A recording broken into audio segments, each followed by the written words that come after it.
Everybody dies, don't they? Everybody come back, don't they? Isn't that so? You tried to get into the locked room today, didn't you? How do the dead come back, Mother? What's the secret of the dead come back? The Call of Cthulhu by H P Lovecraft. Epigraph. Of such great powers or beings, there may be conceivably a survival of a hugely remote period, when consciousness was manifested perhaps in shapes and forms long since withdrawn before the tide of advancing humanity, forms of which poetry and legend alone have caught a flying memory and called them gods, monsters, mythical beings of all sorts and kinds. Algernon Blackwood. The horror in the clay. The most merciful thing in the world, I think, is the inability of the human mind to correlate all its contents. We live on a placid island of ignorance in the midst of black seas of infinity, and it was not meant that we should voyage far. The sciences, each straining in its own direction, have hitherto harmed us little, but some day the piecing together of dissociated knowledge will open up such terrifying vistas of reality and of our frightful position therein, that we shall either go mad from the revelation or flee from the light into the peace and safety of a new dark age. Theosophists have guessed at the awesome grandeur of the cosmic cycle wherein our world and human race form transient incidents. They have hinted at strange survivals in terms which would freeze the blood if not masked by a bland optimism.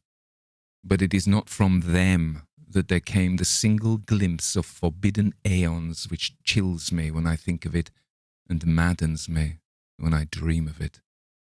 That glimpse, like all dread glimpses of truth, flashed out from an accidental piecing together of separated things, in this case an old newspaper item, and the notes of a dead professor. I hope that no one else will accomplish this piecing out. Certainly, if I live, I shall never knowingly support a link in so hideous a chain. I think that the professor, too, intended to keep silent regarding the part he knew, and that he would have destroyed his notes had not sudden death seized him. My knowledge of the thing began in the winter of 1926-27, with the death of my great-uncle George wgah'nagl, Professor Emeritus of Semitic Languages in Brown University, Providence, Rhode Island. Professor Angle was widely known as an authority on ancient inscriptions and had frequently been resorted to by the heads of prominent museums, so that his passing at the age of 92 may be recalled by many. Locally, interest was intensified by the obscurity of the cause of death. The professor had been stricken whilst returning from the Newport boat, falling suddenly, as witnesses said, after being jostled by a nautical-looking Negro who had come from one of the queer dark courts on the precipitous hillside, which formed a shortcut from the waterfront to the deceased's home in William Street. Physicians were unable to find any visible disorder, but concluded, after perplexed debate, that some obscure lesion of the heart, induced by the brisk ascent of so steep a hill by so elderly a man, was responsible for the end. At the time, I saw no reason to dissent from this dictum, but latterly I am inclined to wonder, and more than wonder. As my great-uncle's heir and executor, for he died a childless widower, I was expected to go over his papers with some thoroughness, and for that purpose moved his entire set of files and boxes to my quarters in Boston. Much of the material which I correlated will be later published by the American Archaeological Society, but there was one box which I found exceedingly puzzling, and which I felt much averse from showing to other eyes. It had been locked, and I did not find the key till it occurred to me to examine the personal ring which the professor carried in his pocket. Then, indeed, I succeeded in opening it, but when I did so, seemed only to be confronted by a greater and more closely locked barrier. For what could be the meaning of the queer clay bas-relief and the disjointed jottings, ramblings, and cuttings which I found? Had my uncle in his latter years become credulous of the most superficial impostures? I resolved to search out the eccentric sculptor responsible for this apparent disturbance of an old man's peace of mind. The bas-relief was a rough rectangle less than an inch thick and about 5 by 6 inches in area, obviously of modern origin. Its designs, however, were far from modern in atmosphere and suggestion, for although the vagaries of cubism and futurism are many and wild, they do not often reproduce that cryptic regularity which lurks in prehistoric writing. And writing of some kind, the bulk of these designs seemed certainly to be, though my memory, despite much the papers and collections of my uncle, failed in any way to identify this particular species or even hint at its remotest affiliations. Above these apparent hieroglyphics was a figure of evident pictorial intent, though its impressionistic execution forbade a very clear idea of its nature. It seemed to be a sort of monster or symbol representing a monster of a form which only a diseased fancy could conceive. If I say that my somewhat extravagant imagination yielded simultaneous pictures of an octopus, a dragon, and a human caricature, I shall not be unfaithful to the spirit of the thing. A pulpy, tentacled head surmounted a grotesque and scaly body with rudimentary wings, but it was the general outline of the whole which made it most shockingly frightful. Behind the figure was a vague suggestion of a cyclopean architectural background. The writing accompanying this oddity was, aside from a stack of press cuttings, in Professor Angl's most recent hand, and made no pretence to literary style. What seemed to be the main document was headed Cthulhu Cult, in characters painstakingly printed to avoid the erroneous reading of a word so unheard of. This manuscript was divided into 2 sections, the first of which was headed 1925, Dream and Dreamwork of H. A. Wilcox, 7 Thomas Street, Providence, R.I. And the second, Narrative of Inspector John Legrasse, 121 Bienville Street, New Orleans, L.A., at 1908 AAS meeting, notes on same and Professor Webb's account. The other manuscript papers were brief notes, some of them accounts of the queer dreams of different persons, some of them citations from theosophical books and magazines, notably W. Scott Eliot's Atlantis and the Lost Lemuria, and the rest comments on long-surviving secret societies and hidden cults, with references to passages in such mythological and anthropological source books as Fraser's Golden Bough and Miss Murray's Witch Cult in Western Europe. The cuttings largely alluded to outre, mental illnesses and outbreaks of group folly or mania in the spring of 1925. The first half of the principal manuscript told a very peculiar tale. It appears that on March 1st, 1925, a thin, dark young man of neurotic and excited aspect had called upon Professor Angle bearing the singular clay bas-relief, which was then exceedingly damp and fresh. His card bore the name of Henry Anthony Wilcox, and my uncle had recognized him as the youngest son of an excellent family, slightly known to him, who had latterly been studying sculpture at the Rhode Island School of Design and living alone at the Fleur-de-Lis building near that institution. Wilcox was a precocious youth of known genius but great eccentricity, and had from childhood excited attention through the strange stories and odd dreams he was in the habit of relating.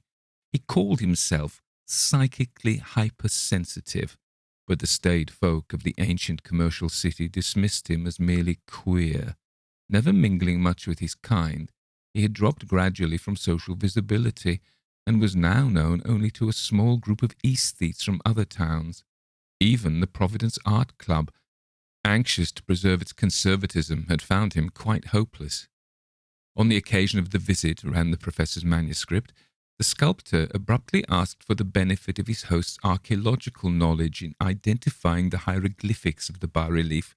He spoke in a dreamy, stilted manner, which suggested pose and alienated sympathy, and my uncle showed some sharpness in replying, for the conspicuous freshness of the tablet implied kinship with anything but archaeology. Young Wilcox's rejoinder, which impressed my uncle enough to make him recall and record it verbatim, was of a fantastically poetic cast, which must have typified his whole conversation, and which I have since found highly characteristic of him. He said, "It is new indeed, for I made it last night in a dream of strange cities, and dreams are older than brooding Tyre, or the contemplative Sphinx, or garden-girdled Babylon. It was then that he began that rambling tale which suddenly played upon a sleeping memory and won the fevered interest of my uncle. There had been a slight earthquake tremor the night before, the most considerable felt in New England for some years, and Wilcox's imagination had been keenly affected. Upon retiring, he had had an unprecedented dream of great cyclopean cities of Titan blocks and sky-flung monoliths, all dripping with green ooze and sinister with latent horror. Hieroglyphics had covered the walls and pillars, and from some undetermined point below had come a voice that was not a voice, a chaotic sensation which only fancy could transmute into sound, but which he attempted to render by the almost unpronounceable jumble of letters, Cthulhu fhtagn. This verbal jumble was the key to the recollection which excited and disturbed Professor Angle. He questioned the sculptor with scientific minuteness and studied with frantic intensity the bas-relief on which the youth had found himself working, chilled and clad only in his night-clothes, when waking had stolen bewilderingly over him. My uncle blamed his old age, Wilcox afterwards said, for his slowness in recognizing both hieroglyphics and pictorial design. Many of his questions seemed highly out of place to his visitor, especially those which tried to connect the latter with strange cults or societies, and Wilcox could not understand the repeated promises of silence which he was offered in exchange for an admission of membership in some widespread mystical or paganly religious body. When Professor Angle became convinced that the sculptor was indeed ignorant of any cult or system of cryptic lore, he besieged his visitor with demands for future reports of dreams. This bore regular fruit, and after the first interview the manuscript records daily calls of the young man, during which he related startling fragments of nocturnal imagery, whose burden was always some terrible cyclopean vista of dark and dripping stone, with a subterrene voice or intelligence shouting monotonously in enigmatical sense impacts indescribable, save as gibberish. The two sounds frequently repeated are those rendered by the letters Cthulhu R'lyeh.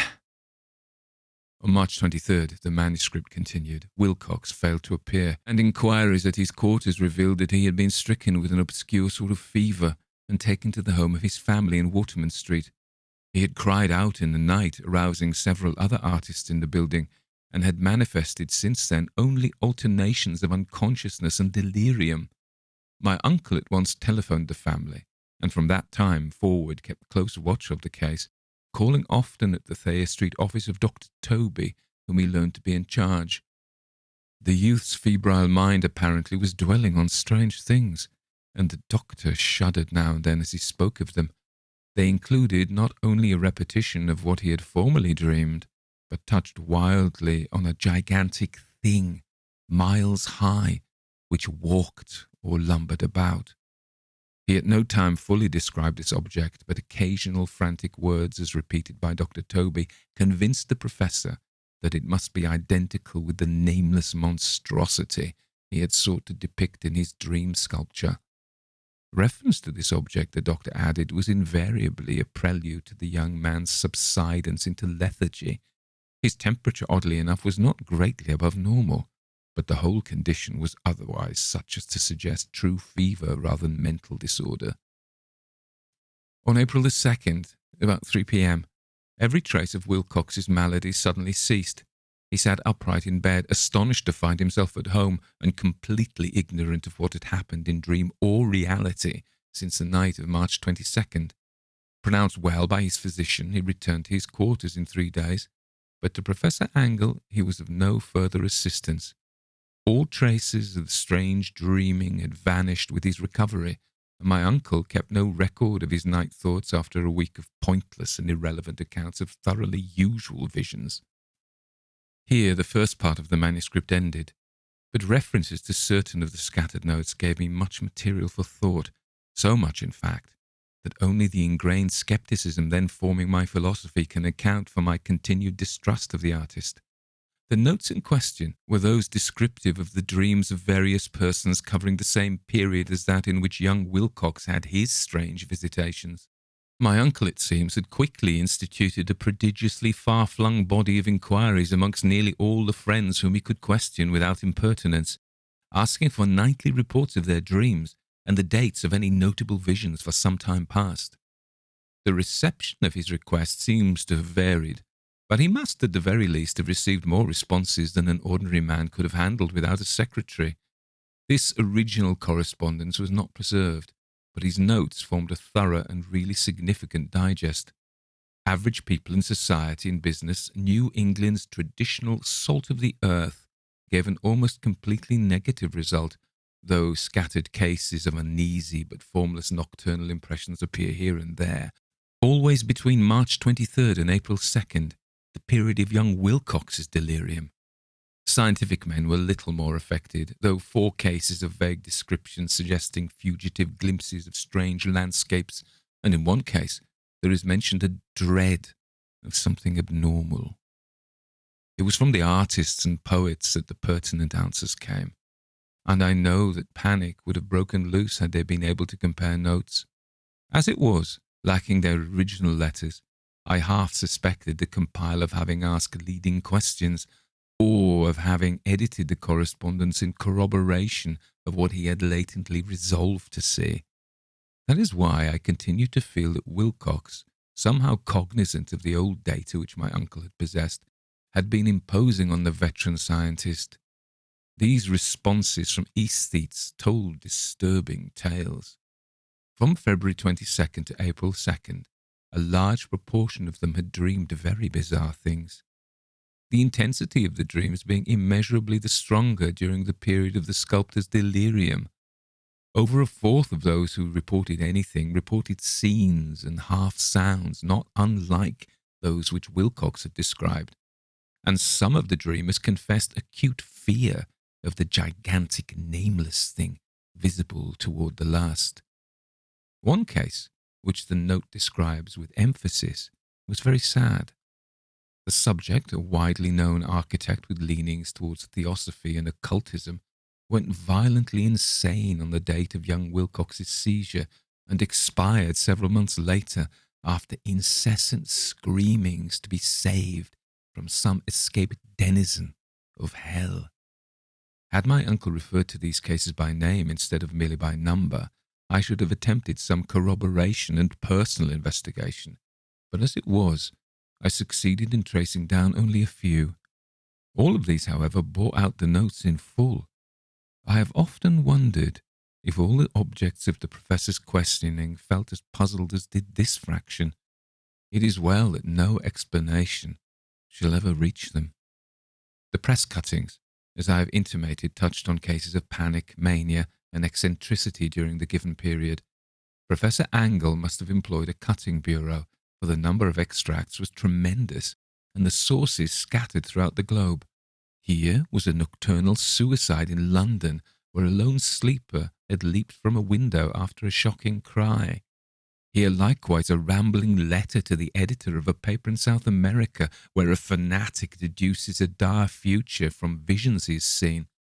A dispatch from California describes a theosophist colony as donning white robes en masse for some glorious fulfillment which never arrives, whilst items from India speak guardedly of serious native unrest towards the end of March 22-23.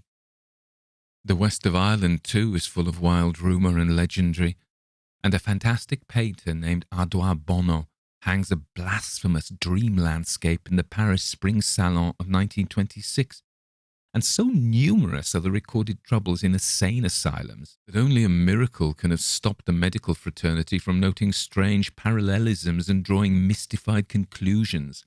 A weird bunch of cuttings all told, and I can at this date scarcely envisage the callous rationalism with which I set them aside.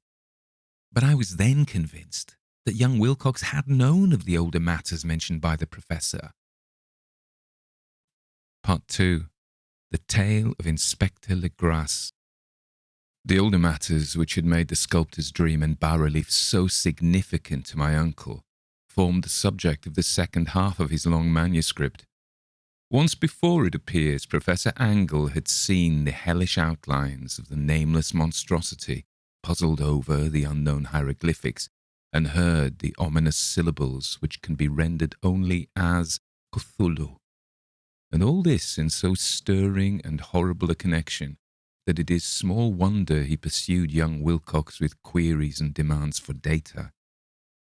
This earlier experience had come in 1908, 17 years before, when the American Archaeological Society held its annual meeting in St. Louis. Professor Angle, as benefited one of his authority and attainments, had had a prominent part in all the deliberations, and was one of the first to be approached by the several outsiders who took advantage of the convocation to offer questions for correct answering and problems for expert solution. The chief of these outsiders, and in a short time the focus of interest for the entire meeting, was a commonplace-looking, middle-aged man who had travelled all the way from New Orleans for certain special information unobtainable from any local source. His name was John Raymond Legrasse, and he was by profession an inspector of police. With him he bore the subject of his visit, a grotesque, repulsive, and apparently very ancient stone statuette, whose origin he was at a loss to determine. It must not be fancied that Inspector Legrasse had the least interest in archaeology. On the contrary, his wish for enlightenment was prompted by purely professional considerations.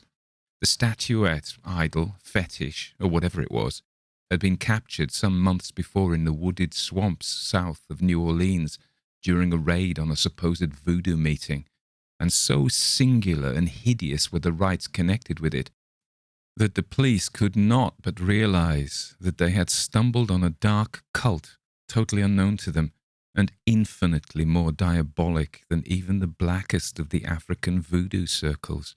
Of its origin, apart from the erratic and unbelievable tales extorted from the captured members, absolutely nothing was to be discovered, hence the anxiety of the police for any antiquarian lore which might help them to place the frightful symbol, and through it track down the cult to its fountainhead. Inspector Legrasse was scarcely prepared for the sensation which his offering created. One sight of the thing had been enough to throw the assembled men of science into a state of tense excitement, and they lost no time in crowding around him to gaze at the diminutive figure, whose utter strangeness and air of genuinely abysmal antiquity hinted so potently at unopened and archaic vistas. No recognized school of sculpture had animated this terrible object, yet centuries and even thousands of years seemed recorded in its dim and greenish surface of unplaceable stone. The figure, which was finally passed slowly from man to man for close and careful study, was between 7 and 8 inches in height and of exquisitely artistic workmanship. It represented a monster of vaguely anthropoid outline, but with an octopus-like head, whose face was a mass of feelers, a scaly, rubbery-looking body, prodigious claws on hind and forefeet, and long, narrow wings behind. This thing, which seemed instinct with a fearsome and unnatural malignancy, was of a somewhat bloated corpulence, and squatted evilly on a rectangular block or pedestal covered with undecipherable characters. The tips of the wings touched the back edge of the block, the seat occupied the centre, whilst the long curved claws of the doubled-up, crouching hind legs gripped the front edge and extended a quarter of the way down toward the bottom of the pedestal. The cephalopod head was bent forward, so that the ends of the facial feelers brushed the backs of the huge forepaws, which clasped the croucher's elevated knees. The aspect of the whole was abnormally lifelike, and the more subtly fearful because its source was so totally unknown. Its vast, awesome, and incalculable age was unmistakable, yet not one link did it show with any known type of art belonging to civilization's youth, or indeed to any other time. Totally separate and apart, its very material was a mystery. for the soapy greenish-black stone with its golden or iridescent flecks and striations resembled nothing familiar to geology or mineralogy. The characters along the base were equally baffling, and no member present, despite a representation of half the world's expert learning in this field, could form the least notion of even their remotest linguistic kinship. They, like the subject and material, belonged to something horribly remote and distinct from mankind as we know it, something frightfully suggestive of old and unhallowed cycles of life in which our world and our conceptions have no part. And yet, as the members severally shook their heads and confessed defeat at the inspector's problem, there was one man in that gathering who suspected a touch of bizarre familiarity in the monstrous shape and writing, and who presently told with some diffidence of the odd trifle he knew. This person was the late William Channing Webb, professor of anthropology at Princeton University, and an explorer of no slight note.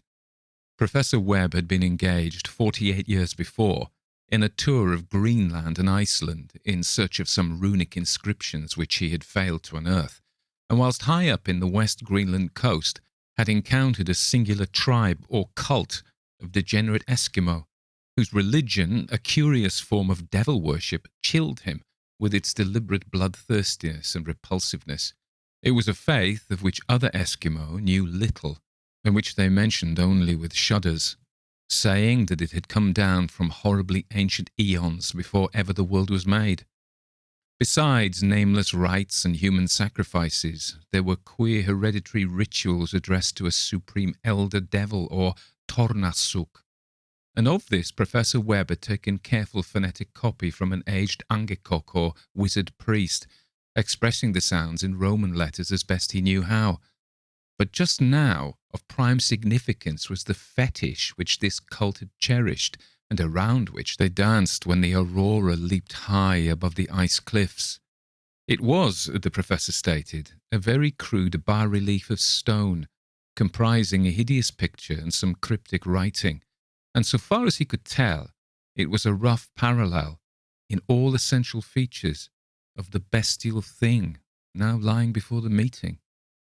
This data, received with suspense and astonishment by the assembled members, proved doubly exciting to Inspector Legras, and he began at once to ply his informant with questions. Having noted and copied an oral ritual among the swamp cult worshippers his men had arrested, he besought the professor to remember as best he might the syllables taken down amongst the diabolist Eskimo.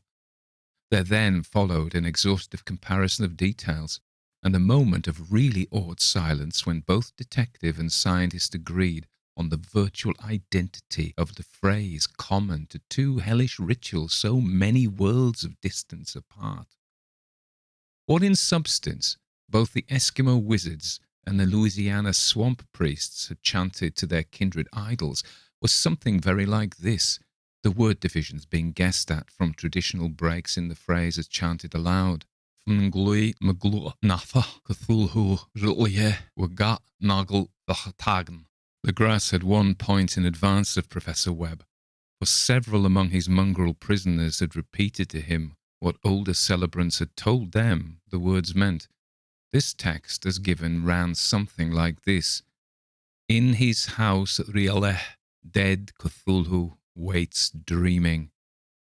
And now, in response to a general and urgent demand, Inspector Legras related as fully as possible his experience with the swamp worshippers, telling a story to which I could see my uncle attached profound significance. It savoured of the wildest dreams of myth-maker and theosophist, and disclosed an astonishing degree of cosmic imagination among such half-castes and pariahs as might be least expected to possess it. On November 1st, 1907, there had come to the New Orleans police a frantic summons from the swamp and lagoon country to the south.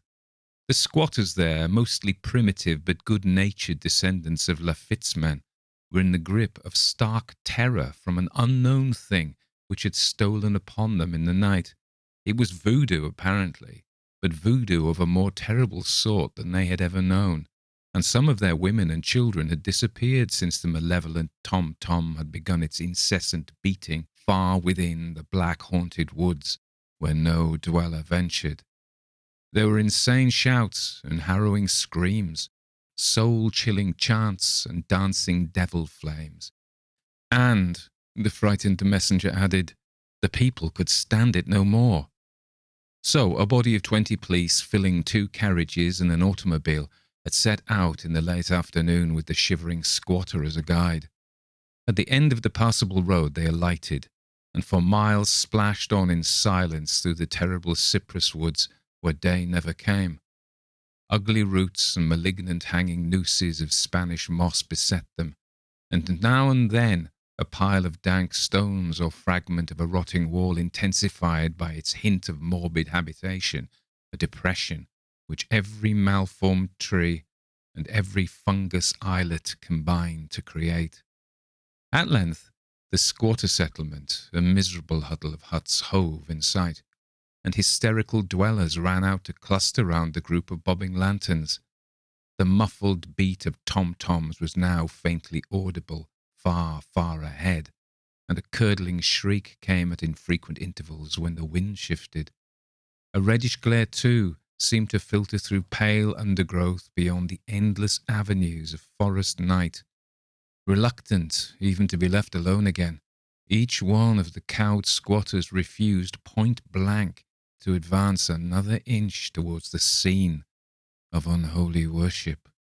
So Inspector Legrasse and his 19 colleagues plunged on, unguided, into the black arcades of horror that none of them had ever trod before. The region now entered by the police was one of traditionally evil repute, substantially unknown and untraversed by white men. There were legends of a hidden lake unglimpsed by mortal sight, in which dwelt a huge, formless, white, polypus thing with luminous eyes, and squatters whispered that bat-winged devils flew up out of caverns in inner earth to worship it at midnight. They said it had been there before d'Iberville, before La Salle, before the Indians, and before even the wholesome beasts and birds of the woods. It was nightmare itself, and to see it was to die. But it made men dream, and so they knew enough to keep away. The present voodoo orgy was indeed on the merest fringe of this abhorred area, but that location was bad enough. Hence perhaps the very place of the worship had terrified the squatters more than the shocking sounds and incidents. Only poetry or madness could do justice to the noises heard by Legrasse's men as they ploughed on through the black morass toward the red glare and muffled tom-toms. There are vocal qualities peculiar to men, and vocal qualities peculiar to beasts, and it is terrible to hear the one when the source should yield the other.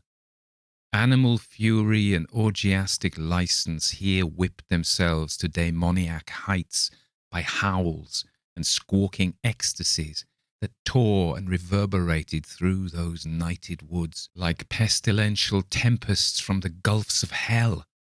Now and then, the less organized ululation would cease, and from what seemed a well-drilled chorus of hoarse voices would rise in sing-sung chant that hideous phrase or ritual. mglw'nafh, Cthulhu R'lyeh, wgah'nagl, fhtagn. mglw'nafh, Cthulhu R'lyeh, wgah'nagl, fhtagn. Then the men, having reached a spot where the trees were thinner, came suddenly in sight of the spectacle itself. 4 of them reeled, 1 fainted, and 2 were shaken into a frantic cry, which the mad cacophony of the orgy fortunately deadened. The grass dashed swamp water on the face of the fainting man, and all stood, trembling, and nearly hypnotized with horror. In a natural glade of the swamp stood a grassy island of perhaps an acre's extent, clear of trees and tolerably dry.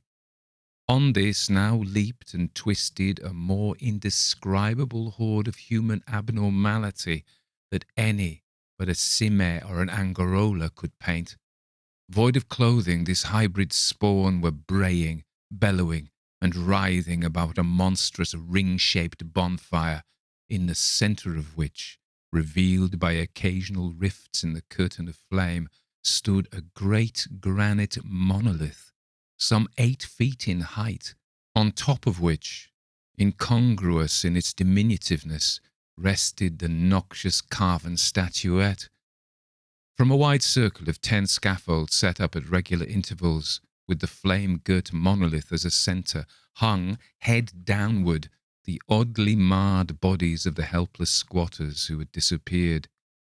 It was inside this circle that the ring of worshippers jumped and roared, the general direction of the mass motion being from left to right, in endless bacchanal between the ring of bodies and the ring of fire.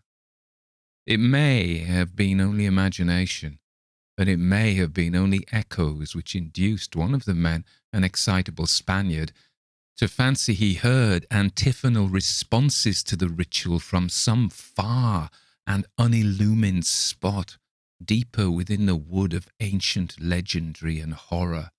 This man, Joseph D. Galvez, I later met and questioned, and he proved distractingly imaginative. He indeed went so far as to hint of the faint beating of great wings, and of a glimpse of shining eyes and a mountainous white bulk beyond the remotest trees. But I suppose he had been hearing too much native superstition. Actually, the horrified pause of the men was of comparatively brief duration. Duty came first, and although there must have been nearly 100 mongrel celebrants in the throng, the police relied on their firearms and plunged determinedly into the nauseous rout. For 5 minutes the resultant din and chaos were beyond description. Wild blows were struck, shots were fired, and escapes were made. But in the end Legras was able to count some 47 sullen prisoners, whom he forced to dress in haste and fall into line between 2 rows of policemen. 5 of the worshippers lay dead, and 2 severely wounded ones were carried away on improvised stretchers by their fellow prisoners. The image on the monolith, of course, was carefully removed and carried back by Legras. Examined at headquarters after a trip of intense strain and weariness, the prisoners all proved to be men of very low mixed-blooded and mentally aberrant type. Most were seamen, and a sprinkling of Negroes and mulattoes, largely West Indians or Brava Portuguese from the Cape Verde Islands, gave a colouring of voodooism to the heterogeneous cult. But before many questions were asked, it became manifest that something far deeper and older than Negro fetishism was involved. Degraded and ignorant as they were, the creatures held with surprising consistency to the central idea of their loathsome faith. They worshipped, so they said, the great old ones, who lived ages before there were any men, and who came to the young world out of the sky.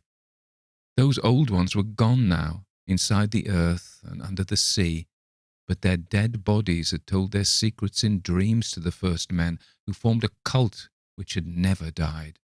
This was that cult, and the prisoners said it had always existed, and always would exist, hidden in distant wastes and dark places all over the world, until the time when the great priest Cthulhu, from his dark house in the mighty city of R'lyeh under the waters, should rise and bring the earth again beneath his sway. Some day he would call, when the stars were ready, and the secret cult would always be waiting to liberate him. Meanwhile, no more must be told. There was a secret which even torture couldn't extract. Mankind was not absolutely alone among the conscious things of earth, for shapes came out of the dark to visit the faithful few. But these were not the great old ones. No man had ever seen the great old ones. The carven idol was great Cthulhu, but none might say whether or not the others were precisely like him. No one could read the old writing now, but things were told by word of mouth. The chanted ritual was not the secret. That was never spoken aloud, only whispered. The chant meant only this: in his house, at R'lyeh, dead Cthulhu waits, dreaming. Only 2 of the prisoners were found sane enough to be hanged, and the rest were committed to various institutions. All denied a part in the ritual murders and averred that the killing had been done by black-winged ones, which had come to them from their immemorial meeting place in the haunted wood. But of those mysterious allies, no coherent account could ever be gained. What the police did extract came mainly from the immensely aged mestizo named Castro, who claimed to have sailed to strange ports and talked with undying leaders of the cult in the mountains of China. Old Castro remembered bits of hideous legend that paled the speculations of theosophists and made man and the world seem recent and transient indeed. There had been aeons when other things ruled on the earth, and they had had great cities. Remains of them, he said the deathless Chinamen had told him, were still to be found as cyclopean stones on islands in the Pacific. They all died vast epochs of time before men came, but there were arts which could revive them when the stars had come round again to their right positions in the cycle of eternity. They had indeed come themselves from the stars and brought their images with them. These great old ones, Castro continued, were not composed altogether of flesh and blood. They had shape, for did not this star-fashioned image prove it? But that shape was not made of matter. When the stars were right, they could plunge from world to world through the sky. But when the stars were wrong, they could not live. But although they no longer lived, they would never really die. They all lay in their stone houses in their great city of R'lyeh, preserved by the spells of mighty Cthulhu for a glorious resurrection when the stars and the earth might once more be ready for them. But at that time, some force from outside must serve to liberate their bodies. The spells that preserved them intact likewise prevented them from making an initial move, and they could only lie awake in the dark and think whilst uncounted millions of years rolled by. They knew all that was occurring in the universe, for their mode of speech was transmitted thought. Even now they talked in their tombs. When, after infinities of chaos, the first men came, the great old ones spoke to the sensitive among them by moulding their dreams, for only thus could their language reach the fleshy minds of mammals. Then, whispered Castro, those first men formed a cult around tall idols which the great ones showed them. Idols brought in dim eras from dark stars. That cult would never die till the stars came right again, and the secret priests would take great Cthulhu from his tomb to revive his subjects and resume his rule of earth. The time would be easy to know, for then mankind would have become as the great old ones, free and wild and beyond good and evil, with laws and morals thrown aside, and all men shouting and killing and levelling in joy. Then the liberated old ones would teach them new ways to shout and kill and revel and enjoy themselves, and all the earth would flame with a holocaust of ecstasy and freedom. Meanwhile, the cult, by appropriate rites, must keep alive the memory of those ancient ways and shadow forth the prophecy of their return. In the elder time, chosen men had talked with the entombed old ones in dreams, but then something happened. The great stone city R'lyeh, with its monoliths and sepulchres, had sunk beneath the waves and the deep waters, full of the one primal mystery through which not even thought can pass, had cut off the spectral intercourse. But memory never died, and the high priest said that the city would rise again when the stars were right. Then came out of the earth the black spirits of earth, mouldy and shadowy, and full of dim rumours picked up in caverns beneath forgotten sea bottoms. But of them, old Castro dared not speak much. He cut himself off hurriedly, and no amount of persuasion or subtlety could elicit more in this direction. The size of the old ones, too, he curiously declined to mention. Of the cult, he said that he thought the centre lay amid the pathless desert of Arabia, where Irem, the city of pillars, dreams hidden and untouched. It was not allied to the European witch cult and was virtually unknown beyond its members. No book had ever really hinted of it, though the deathless Chinaman said that there were double meanings in the Necronomicon of the mad Arab Abdul al-Hazared, which the initiated might read as they chose, especially the much-discussed couplet, "That is not dead which can eternal lie, and with strange aeons even death may die." Legras, deeply impressed and not a little bewildered, had inquired in vain concerning the historic affiliations of the cult. Castro apparently had told the truth when he said that it was wholly secret. The authorities at Tulane University could shed no light upon either cult or image, and now the detective had come to the highest authorities in the country and met with no more than the Greenland tale of Professor Webb. The feverish interest aroused at the meeting by Legras's tale, corroborated as it was by the statuette, is echoed in the subsequent correspondence of those who attended, although scant mention occurs in the formal publications of the Society. Caution is the first care of those accustomed to face occasional charlatanry and imposture.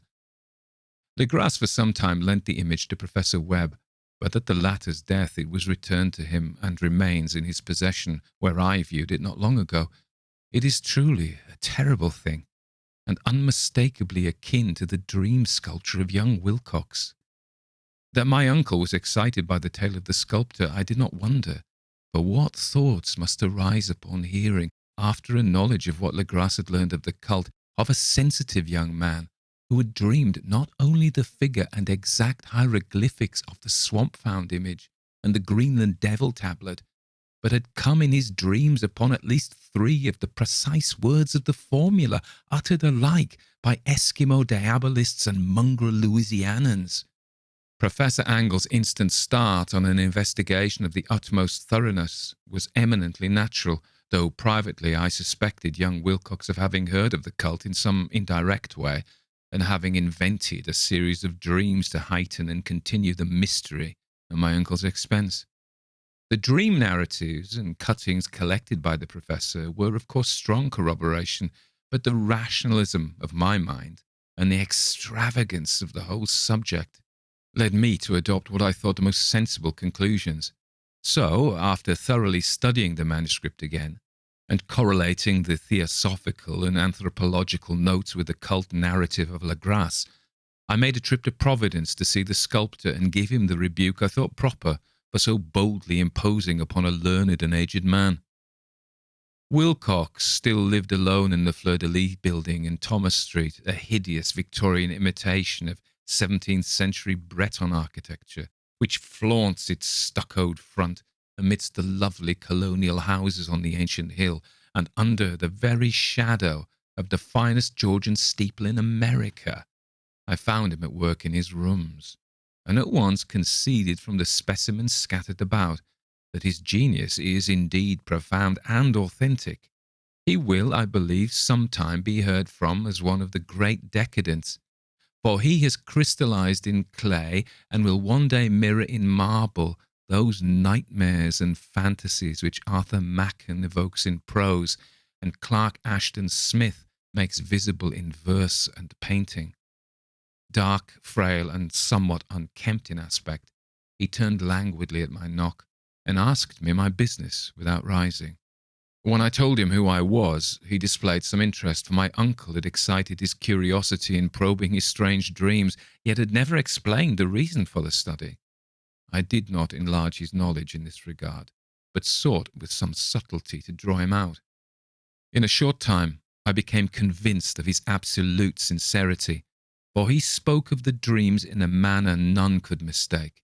They and their subconscious residuum had influenced his art profoundly, and he showed me a morbid statue whose contours almost made me shake with the potency of its black suggestion.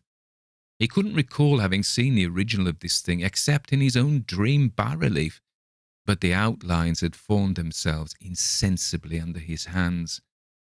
It was no doubt the great shape he had raved of in delirium. That he really knew nothing of the hidden cult, save from what my uncle's relentless catechism had let fall, he soon made clear, and again I strove to think of some way in which he could possibly have received the weird impressions. He talked of his dreams in a strangely poetic fashion, making me see with terrible vividness the damp, cyclopean city of slimy greenstone, whose geometry, he oddly said, was all wrong, and to hear with frightened expectancy the ceaseless, half-mental calling from underground, Cthulhu fhtagn, Cthulhu fhtagn. These words had formed part of that dread ritual which told of dead Cthulhu's dream vigil in his stone vault at R'lyeh, and I felt deeply moved despite my rational beliefs. Wilcox, I was sure, had heard of the cult in some casual way and had soon forgotten it amidst the mass of his equally weird reading and imagining. Later, by virtue of its sheer impressiveness, it had found subconscious expression in dreams, in the bas-relief, and in the terrible statue I now beheld, so that his imposture upon my uncle had been a very innocent one. The youth was of a type at once slightly affected and slightly ill-mannered, which I could never like, but I was willing enough now to admit both his genius and his honesty. I took leave of him amicably, and wish him all the success his talent promises. The matter of the cult still remained to fascinate me, and at times I had visions of personal fame from researches into its origin and connections. I visited New Orleans, talked with Legras and others of that old-time raiding party, saw the frightful image, and even questioned such of the mongrel prisoners as still survived. Old Castro, unfortunately, had been dead for some years. What I now heard so graphically at first hand, though it was really no more than a detailed confirmation of what my uncle had written, excited me afresh, for I felt sure that I was on the track of a very real, very secret, and very ancient religion, whose discovery would make me an anthropologist of note. My attitude was still one of absolute materialism, as I wish it still were, and I discounted with almost inexplicable perversity the coincidence of the dream notes and odd cuttings collected by Professor Angle. One thing I began to suspect, and which I now fear I know, is that my uncle's death was far from natural. He fell on a narrow hill street leading up from an ancient waterfront swarming with foreign mongrels after a careless push from a Negro sailor. I did not forget the mixed blood and marine pursuits of the cult members in Louisiana, and would not have been surprised to learn of secret methods and rites and beliefs. Legras and his men, it's true, have been let alone, but in Norway a certain seaman who saw things is dead. Might not the deeper inquiries of my uncle after encountering the sculptor's data have come to sinister ears? I think Professor Angle died because he knew too much, or because he was likely to learn too much. Whether I shall go as he did remains to be seen, for I have learned much now. Part 3. The Madness from the Sea. If heaven ever wishes to grant me a boon, it will be a total effacing of the results of a mere chance which fixed my eye on a certain stray piece of shelf paper. It was nothing in which I would naturally have stumbled in the course of my daily round, for it was an old number of an Australian journal, the Sydney Bulletin for April 18th, 1925. It had escaped even the cutting bureau, which had at the time of its issuance been avidly collecting material for my uncle's research. I had largely given over my inquiries into what Professor Angle called the Cthulhu Cult, and was visiting a learned friend in Paterson, New Jersey, the curator of a local museum and a mineralogist of note. Examining one day the reserve specimens roughly set on the storage shelves in a rear room of the museum, my eye was caught by an odd picture in one of the old papers spread beneath the stones. It was the Sydney Bulletin I have mentioned, for my friend had wide affiliations in all conceivable foreign parts, and the picture was a half-tone cut of a hideous stone image almost identical with that which Legras had found in the swamp. Eagerly clearing the sheet of its precious contents, I scanned the item in detail and was disappointed to find it of only moderate length. What it suggested, however, was of portentous significance to my flagging quest, and I carefully tore it out for immediate action. It read as follows: Mystery derelict found at sea. Vigilant arrives with helpless armed and New Zealand yacht in tow. One survivor and dead man found aboard. Tale of desperate battle and deaths at sea. Rescued seaman refuses particulars of strange experience. Odd idol found in his possession. Inquiry to follow. The Morrison Company's freighter Vigilant, bound from Valparaiso, arrived this morning at its wharf in Darling Harbour, having in tow the battled and disabled but heavily armed steam yacht Alert of Dunedin, New Zealand, which was sighted April 12th in south latitude 34 degrees 21 minutes west, longitude 152 degrees 17 minutes south, with one living and one dead man aboard. The Vigilant left Valparaiso March 25th, and on April 2nd was driven considerably south of her course by exceptionally heavy storms and monster waves. On April the 12th, the derelict was sighted, and though apparently deserted, was found upon boarding to contain one survivor in a half-delirious condition, and one man who had evidently been dead for more than a week.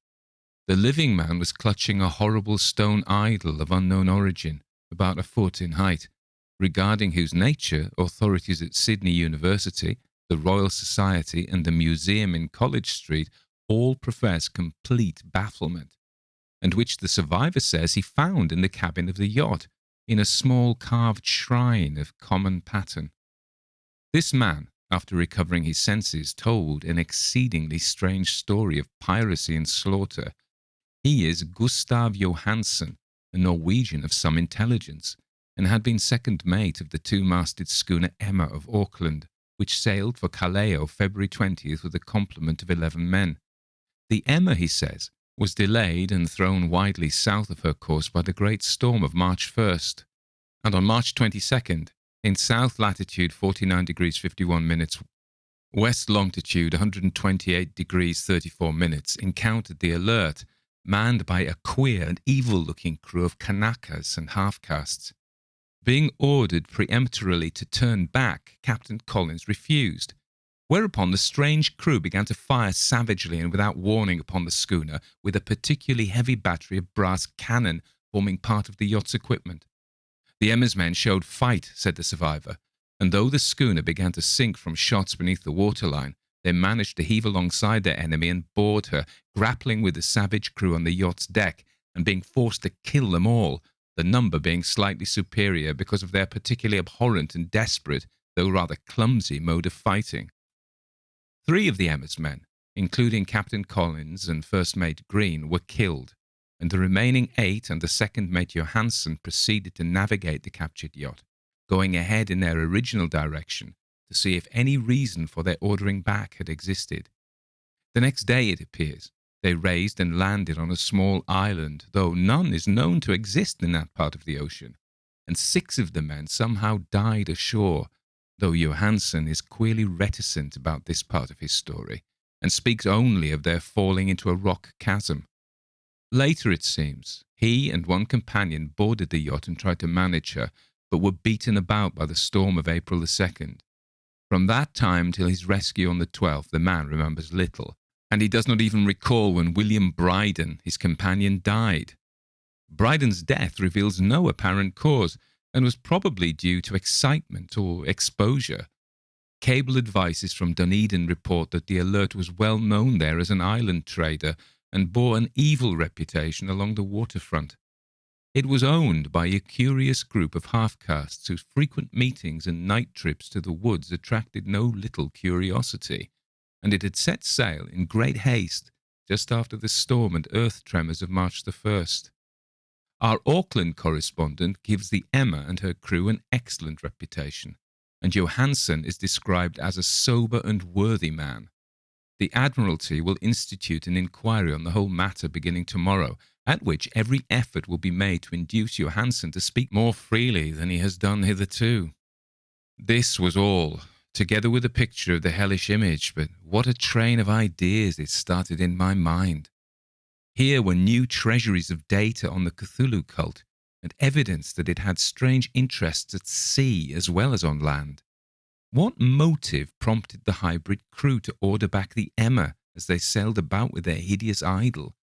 What was the unknown island on which 6 of the Emma's crew had died, and about which the mate Johansen was so secretive? What had the Vice Admiralty's investigation brought out, and what was known of the noxious cult in Dunedin? And most marvellous of all, what deep and more than natural linkage of dates was this which gave a malign and now undeniable significance to the various turns of events so carefully noted by my uncle? March 1st, or February 28th, according to the international dateline, the earthquake and storm had come. From Dunedin, the Alert and her noisome crew had darted eagerly forth as if imperiously summoned, and on the other side of the earth, poets and artists had begun to dream of a strange, dank Cyclopean city, whilst a young sculptor had moulded in his sleep the form of the dreaded Cthulhu. March 23rd, the crew of the Emma landed on an unknown island and left 6 men dead, and on that date, the dreams of sensitive men assumed a heightened vividness and darkened with dread of a giant monster's malign pursuit, whilst an architect had gone mad and a sculptor had lapsed suddenly into delirium. And what of this storm of April the 2nd, the date on which all dreams of the dank city ceased, and Wilcox emerged unharmed from the bondage of strange fever? What of all of this, and of those hints of old Castro about the sunken star-born old ones and their coming reign, their faithful cult, and their mastery of dreams? Was I tottering on the brink of cosmic horrors beyond man's power to bear? If so, they must be horrors of the mind alone, for in some way the 2nd of April had put a stop to whatever monstrous menace had begun its siege of mankind's soul. That evening, after a day of hurried cabling and arranging, I bade my host adieu and took a train for San Francisco. In less than a month I was in Dunedin, where, however, I found that little was known of the strange cult, members who had lingered in the old sea taverns. Waterfront scum was far too common for special mention, though there was vague talk about one inland trip those mongrels had made, during which faint drumming and red flame were noted on the distant hills. In Auckland, I learned that Johansen had returned with yellow hair turned white after a perfunctory and inconclusive questioning at Sydney, and had thereafter sold his cottage in West Street and sailed with his wife to his old home in Oslo. Of his stirring experience he would tell his friends no more than he had told the Admiralty officials, and all they could do was give me his Oslo address. After that I went to Sydney and talked profitously with seamen and members of the Vice Admiralty Court. I saw the Alert, now sold and in commercial use, at Circular Quay in Sydney Cove, but gained nothing from its non-committal bulk. The crouching image with its cuttlefish head, dragon body, scaly wings and hieroglyphed pedestal was preserved in the museum at Hyde Park, and I studied it long and well, finding it a thing of balefully exquisite workmanship, and with the same utter mystery, terrible antiquity, and unearthly strangeness of material which I had noted in Legras's smaller specimen. Geologists, the curator told me, had found it a monstrous puzzle, for they vowed that the world held no rock like it. Then I thought with a shudder of what old Castro had told Legras about the old ones. They had come from the stars and had brought their images with them. Shaken with such a mental revolution as I had never before known, I was now resolved to visit Mate Johansen in Oslo. Sailing for London, I re-embarked at once for the Norwegian capital, and one autumn day landed at the trim wharves in the shadow of the Egerberg. Johansen's address, I discovered, lay in the old town of King Harald Hardrada, which kept alive the name of Oslo during all the centuries that the greater city masqueraded as Christiania. I made the brief trip by taxicab and knocked with palpitant heart at the door of a neat and ancient building with a plastered front. A sad-faced woman in black answered my summons, and I was stung with disappointment when she told me in halting English that Gustav Johansen was no more. He had not long survived his return, said his wife, for the doings at sea in 1925 had broken him. He had told her no more than he told the public, but he had left a long manuscript of technical matters, as he said, written in English, evidently in order to guard her from the peril of casual perusal. During a walk through a narrow lane near the Gothenburg dock, a bundle of papers falling from an attic window had knocked him down. 2 Lascar sailors at once helped him to his feet, but before the ambulance could reach him, he was dead. Physicians found no adequate cause for the end, and laid it to heart trouble and a weakened constitution. I now felt gnawing at my vitals that dark terror which will never leave me till I too am at rest, accidentally or otherwise. Persuading the widow that my connection with her husband's technical matters was sufficient to entitle me to his manuscript, I bore the document away and began to read it on the London boat. It was a simple, rambling thing. A naive sailor's effort at a post-facto diary, and strove to recall day by day that last awful voyage. I cannot attempt to transcribe it verbatim in all its cloudiness and redundancy, but I will tell its gist enough to show why the sound the water against the vessel's side became so unendurable to me that I stopped my ears with cotton. Johansen, thank God, did not know quite all, even though he saw the city and the thing. But I shall never sleep calmly again when I think of the horrors that lurk ceaselessly behind life in time and in space, and of those unhallowed blasphemies from elder stars which dream beneath the sea, known and favoured by a nightmare cult ready and eager to loose them upon the world whenever another earthquake shall heave their monstrous stone city again to the sun and air. Johansen's voyage had begun just as he told it to the Vice-Admiralty. The Emma, in ballast, had cleared Auckland on February 20th, and had felt the full force of that earthquake-born tempest which must have heaved up from the sea bottom the horrors that filled men's dreams. Once more under control, the ship was making good progress when held up by the Alert on March 22nd, and I could feel the mate's regret as he wrote of her bombardment and sinking. Of the swarthy cult fiends on the Alert he speaks with significant horror. There was some peculiarly abominable quality about them which made their destruction seem almost a duty, and Johansen shows ingenuous wonder at the charge of ruthlessness brought against his party during the proceedings of the Court of Inquiry. Then, driven ahead by curiosity in their captured yacht under Johansen's command, the men sight a great stone pillar sticking out of the sea, and in south latitude 47 degrees 9 minutes, west longitude 123 degrees 43 minutes, come upon a coastline of mingled mud, ooze, and weedy cyclopean masonry which can be nothing less than the tangible substance of the earth's supreme terror, the nightmare corpse city of R'lyeh, that was built in measureless eons behind history by the vast, loathsome shapes that seeped down from the dark stars. There lay great Cthulhu and his hordes, hidden in green slimy vaults, and sending out at last, after cycles incalculable, the thoughts that spread fear to the dreams of the sensitive, and called imperiously to the faithful to come on a pilgrimage of liberation and restoration.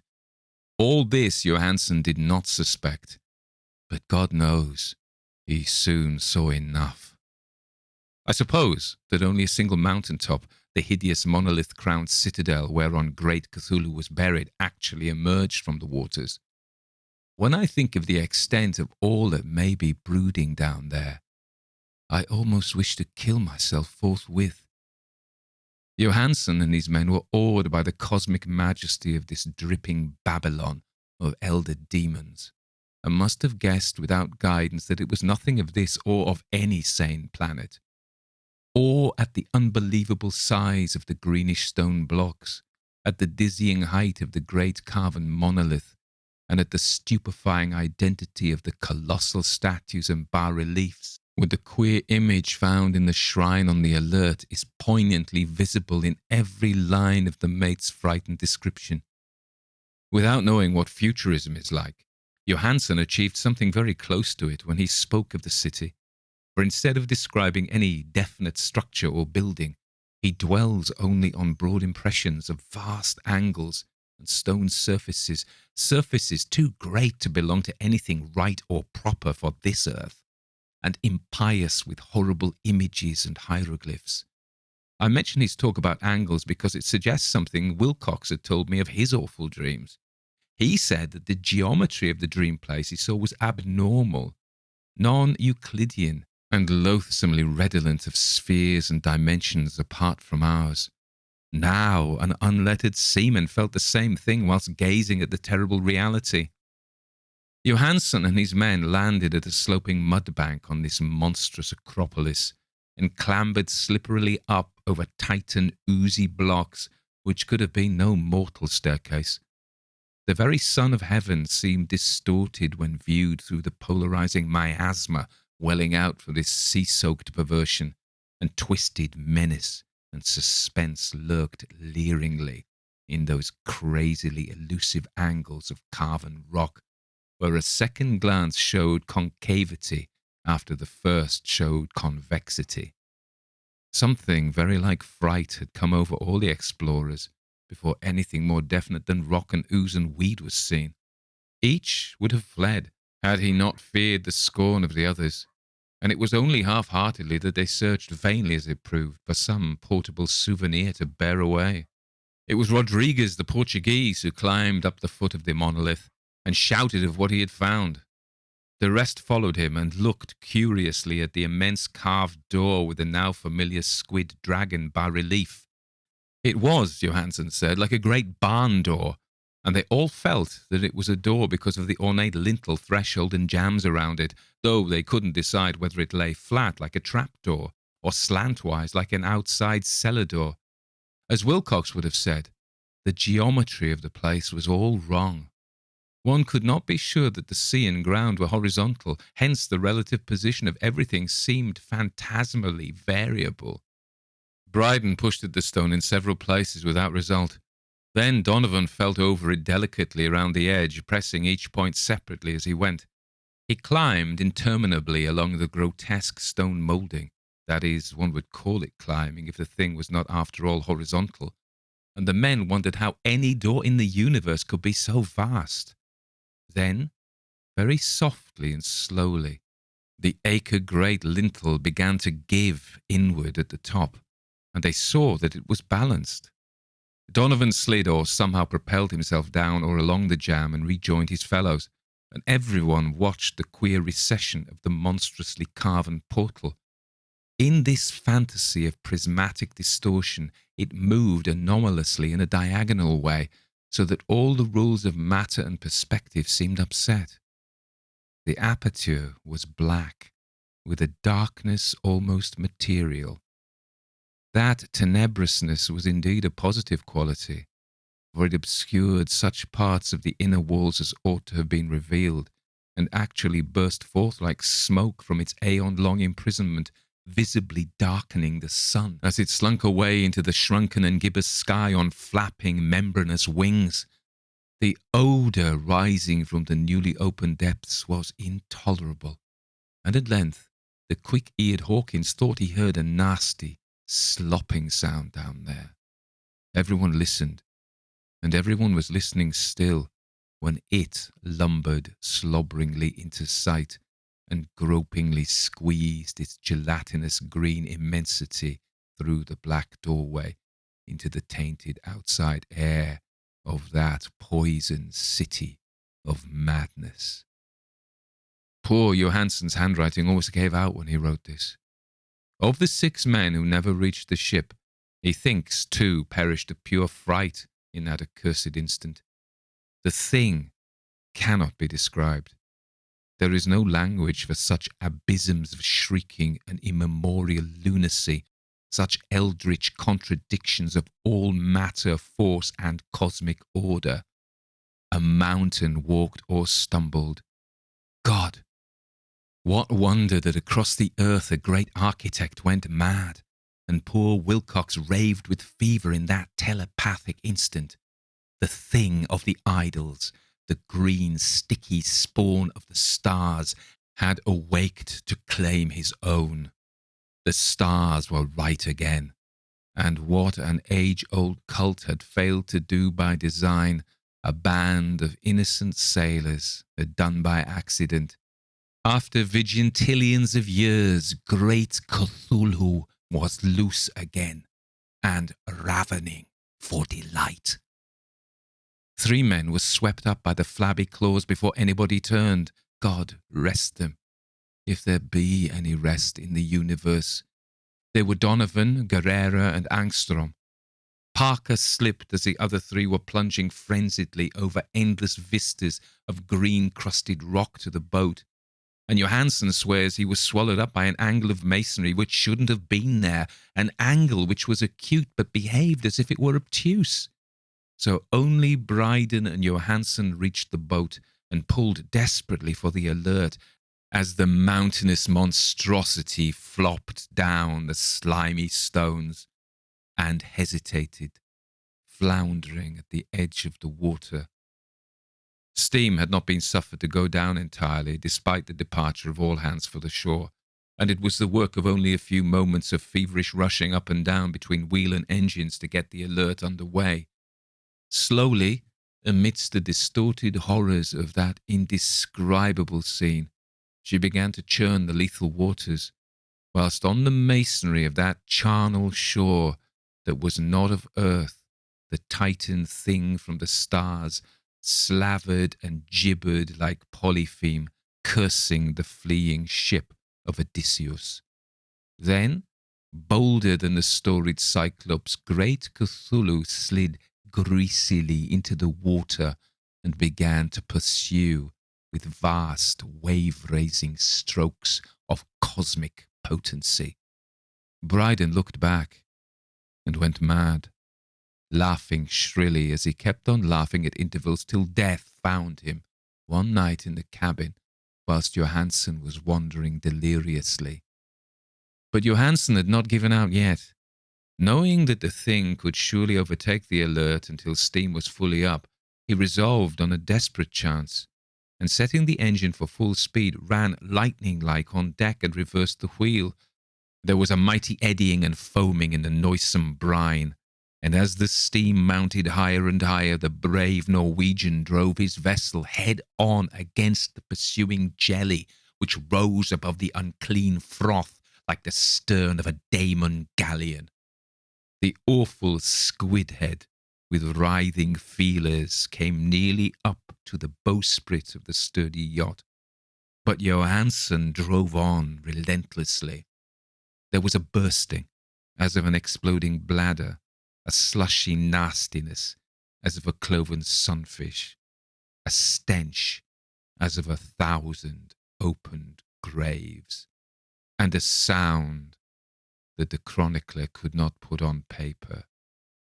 For an instant, the ship was befouled by an acrid and blinding green cloud, and then there was only a venomous seething astern, where God in heaven, the scattered plasticity of that nameless sky spawn was nebulously recombining in its hateful original form, whilst its distance widened every second as the alert gained impetus from its mounting steam.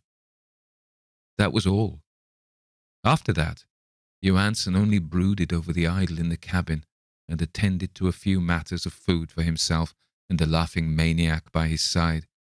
He did not try to navigate after the first bold flight, for the reaction had taken something out of his soul. Then came the storm of April 2nd, and a gathering of the clouds about his consciousness.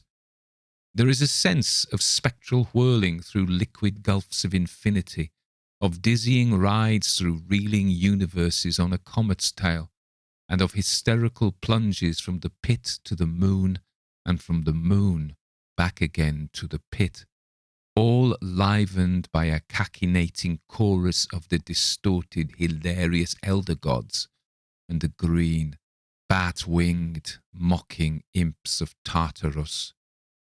Out of that dream came rescue, the vigilant, the Vice Admiralty Court, the streets of Dunedin, and the long voyage back home to the old house by the Egerberg. He could not tell. They would think him mad. He would write of what he knew before death came, but his wife must not guess. Death would be a boon if only it could blot out the memories. That was the document I read, and now I have placed it in the tin box beside the bas-relief and the papers of Professor Angle. With it shall go this record of mine, this test of my own sanity, wherein is pieced together that which I hope may never be pieced together again.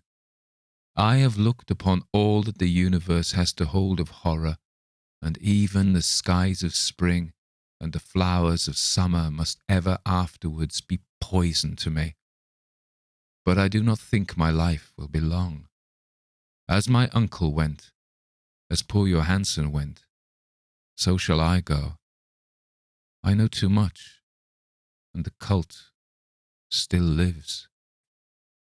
Cthulhu still lives too, I suppose, again in that chasm of stone which has shielded him since the sun was young. His accursed city is sunken once more, for the vigilant sailed over the spot after the April storm. But his ministers on earth still bellow and prance and slay around idol-capped monoliths in lonely places. He must have been trapped by the sinking whilst within his black abyss, or else the world would by now be screaming with fright and frenzy. Who knows the end? What has risen may sink, and what has sunk may rise. Loathsomeness waits and dreams in the deep, and decay spreads over the tottering cities of men. A time will come, but I must not and cannot think. Let me pray that if I do not survive this manuscript, my executors may put caution before audacity and see that it meets no other eye.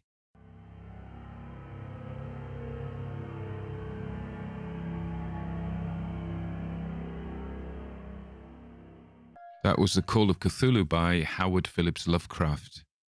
And it was commissioned by Gavin Critchley. So Gavin very generously commissioned me by paying me up front to do this, and double generously allowed me to put it out on the podcast. So it's a great gift from him to all of you. So I hope you enjoyed it. I'm not going to say very much more about it. This is actually quite restrained in prose for Lovecraft. Some of his stuff is very, very gothic and convoluted, but this is pretty straightforward in language. It's all tell, not show. And writing classes these days, if you go to a creative writing class, they'll tell you not to do that, but he's done it and it's done him proud.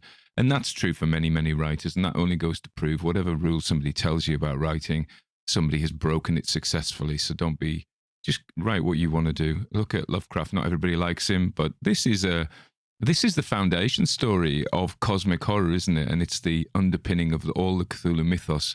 So cosmic horror suggests that we are not even pawns. We are nothing at all to these immense starfaring creatures. So in a sense, as well as horror, it's in fact science fiction. And these stories appeared in things like Weird Tales and the pulp science fiction stories.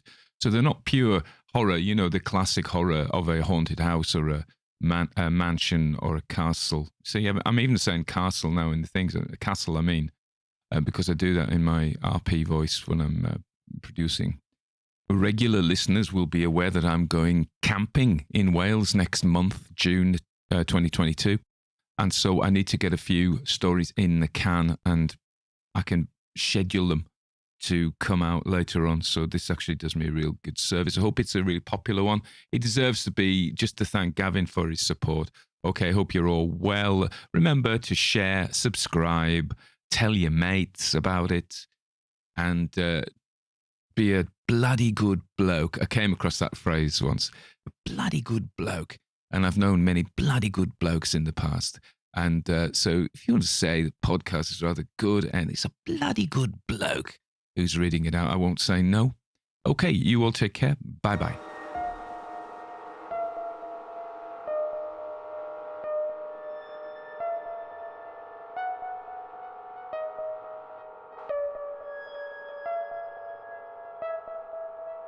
Everybody dies, don't they? Everybody come back, don't they? Isn't that so? Come back, don't they? Isn't that so? Come back, don't they? Isn't that so? Come back, don't they? Isn't that so?